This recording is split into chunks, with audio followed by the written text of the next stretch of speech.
Okay? First, let me say it's a pleasure being here to help everybody celebrate 50 years of Appleton East. It's a real pleasure for me to do that. I'm glad I was still able to do it. The things I want to say, I need to start with a joke, my wife said, and I think I'll do that. This is a story about two nuns, teaching nuns in Appleton, who decided that when Christmas came, they wanted to take a vacation. When Easter came, they wanted to take a vacation. So they went to the priest, and he said, yeah, that's a good idea. Why don't you take one of the parish cars? Oh, that was even better. So came Easter break, and they got into the parish car, and they headed south. And they were driving along, probably in Georgia, being very happy and knowing the speed limit. And Bubba, with his big truck, came up behind him, went right beside him, and roaring by, and then cut in front of him, and away he went. And the driving nun said, that was very naughty. And the riding nun said, yes, it was very naughty indeed. And the driving nun said, I think I will speed up, and when I get up to Bubba, I want you to give him the finger. And the riding nun said, give him the finger? I don't know, I don't know if I could do that.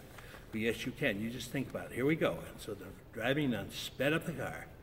And about 20 minutes later, they caught up to Bubba. And they came up to Bubba right beside him.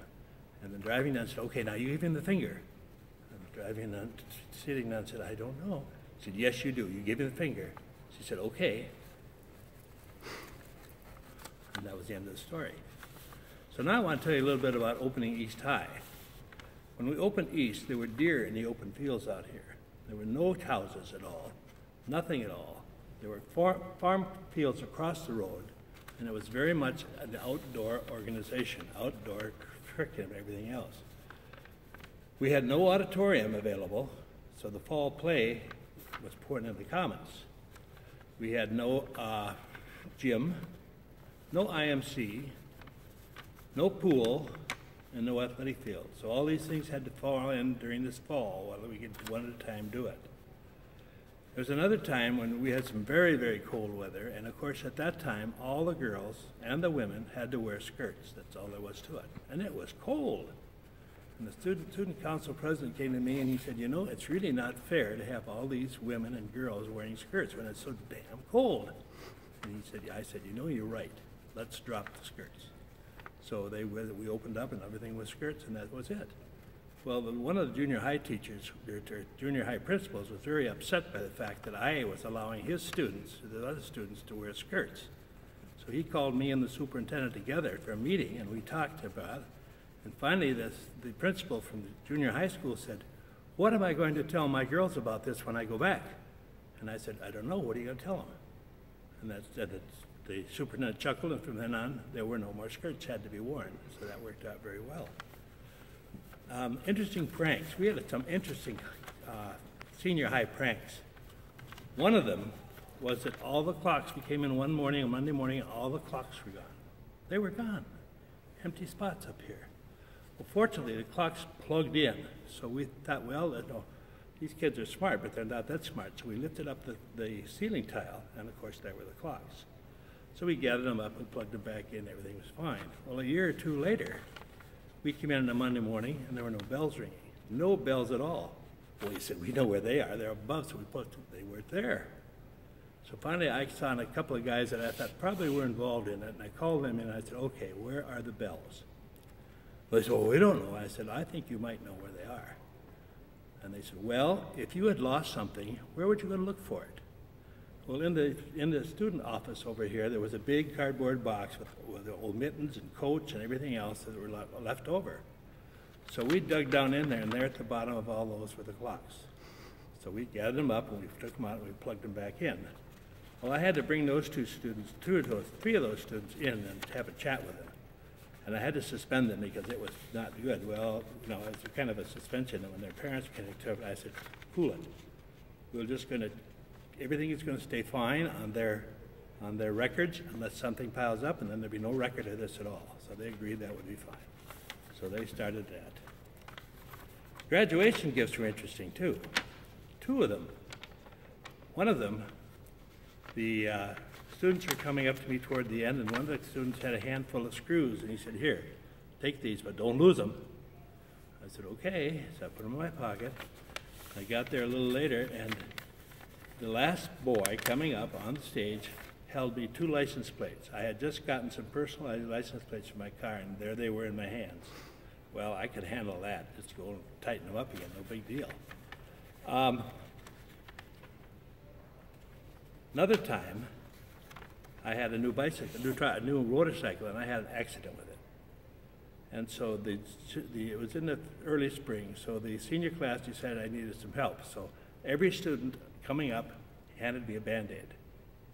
So I had a handful of Band-Aids at the end of this graduation, and I knew that's pretty good. That's all right, we can handle that.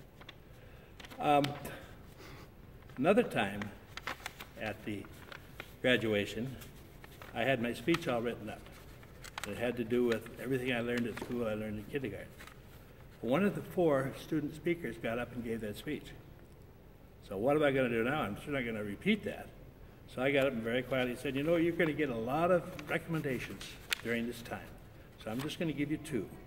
I said, number 1 is, when you do your laundry, separate the whites and the darks so you don't blend them. And the second one is, don't ever go to the grocery store hungry. Well, okay, that was it. And then I just concluded and we went ahead with graduation. So that was fine. Another time came up, we had a snow day, and this was still back when we had no big around us, you know, buildings or anything. One teacher had her home way out on the west side, way out by the airport. And so she came tromping in late. All the teachers had to report, but the students didn't. But she came in late, and she was. I said, "What's the matter?" Well, I said, "Come here." So I took her over by the windows, and we looked out, and I said, "You see all those for sale lots right there by the school?" She said, "That was it. I was done with that one." But the bad part of it was that within another 4 or 5 years, my kids were gone, so I built a home way out in Hortonville area up on a cliff. Well, sure enough, I had snowed in. But that time, I could call my assistant principal, who took his cross-country skis up here and was in the office. I said, I want you to go to my office and forward all my calls to my home phone. So he did, and I was answering calls and everything. And finally, the principal at James Madison, who was Tom Thompson at the time, said, hey, how about meeting over at Mary's for a cup of coffee? I said, well, I tell you. So I had to tell him why I couldn't be there. So I could appreciate snow days more then. And the final thing I had to tell you about is about bomb threats. We had some bomb threats early on, and we just kind of ignored them. But then after that bomb that blew up in the University of Wisconsin-Madison, we thought, we've got to do something with these bomb threat things. So what I did was, every time we had a bomb threat, I went and turned off all the clocks. I said, okay, we're going outside, everybody go outside. When we do our inspection, we'll turn the clocks back on, you can start again. So we usually got about 20, 25 minutes outside, and we made a cursory look, but we couldn't check everything, obviously. So we called everybody back in, turned the clocks back on, so we were 20 minutes late, 25 minutes late for the buses and everything else. And no, that's it, you know. And we found that that worked every 3 years, because every 3 years we had a new group of students in. And somebody had to do a bomb threat, and we had to do it all over again. So that's it. So that was East High as we opened it up, and they had all kinds of things happening. So now I'll tell you one last story. And it has to do with two old men, probably about my age. And they were both widowers, and they had done a lot of things together, do this and do that. So one day they got together and said, let's go downtown. One of us will drive. Okay. So they got in the car, and away they went downtown, and they went nosing down toward town.